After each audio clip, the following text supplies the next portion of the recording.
Níomh a cardide agus fáteigí ag mo haachsa ní be mé an sin scíaldíh ó leor dar banim cetí caileach. Bhí cónaí ar cetí caileach ag deach dú a lár na ciile. Bhí an teach dú ar an taobh muoi agus bhí sé dú ar an taobh istí. Bhí na charpid dú, bhí na caithrithe dú. Dú, dat dú, a bhí ar an labba agus dú a bhí ar na bralíní agus ar na blankid. Bhí an fogad an chéan fiú dú. Is sa teach dú seo a chonaí cetí in éineach le smúróg a cat. Cat dú ba é smúróg, be in a tharn an tribláid. Nuair a hiú smúróg ar a chaithir agus a thuair ar oscailt, bhíú cetí in an acail. Well, bhíú sí in an a thuairle glása acail ar on cuma. Ach nuair a gúnú smúróg a thuairle, is é sin nuair a hitú a choilear, níiad hí cetí a acail ar corbaí, mar sin hiú siar. Nuair a hiú smúróg ar a charpid agus a thuairle ar oscailt, bhíú cetí in an acail fásta. Well, mar a dúirt mé hana, bhíú sí in an a thuairle acail ar on cuma. Ach nuair a gúnú smúróg a thuairle agus is é sin nuair a hitúd a choilear, níiad hí cetí a acail ar corbaí, mar sin hitúd sí thara. Láháin tar éis dí droch chláganna air, thocraí cetí go gcaithfí sí rud a gna dhéanamh. Thug sí a slap dréachta, croich ar a bhainní agus dúirt tá páirne trom. Ní cat dú a bhí a smúróg a heilú, glás a bhí sé. Anis nuair a thaobh smúróg ar a choilear a chathair. Bhíodh cetí in an acail, anis nuair a thaobh sé a choilear an urnar, bhíodh cetí in an acail fásta.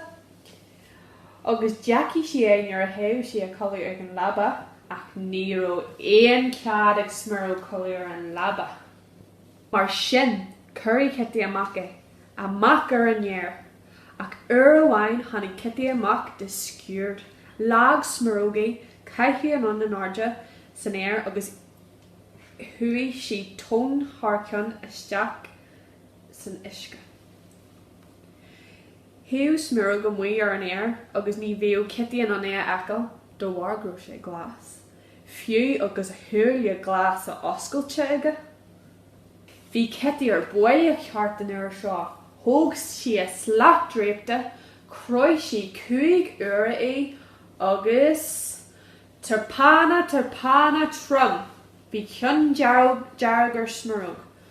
Cabhfuil buí, arabal buan dearg, feasú gorm agus ceara cosa corcra, ach bhí asúil le fós glás. Anis nuair a thaobh smúróg ar an chathair, nuair a liú sé ar an ardar, nuair a chiúlaí sé ar an air, bhíodh cetí an non é a acail. Bhí sé den nóigh smúróg dropaigh go bar a chruinn a barde, nuair a hastíú uaigh gol a bhualach. Ach nuair a grap sé ag bar an chruinn, an bout de seo, bhí na haon go léir ag gaiire faoi, ha ha ha ha ha.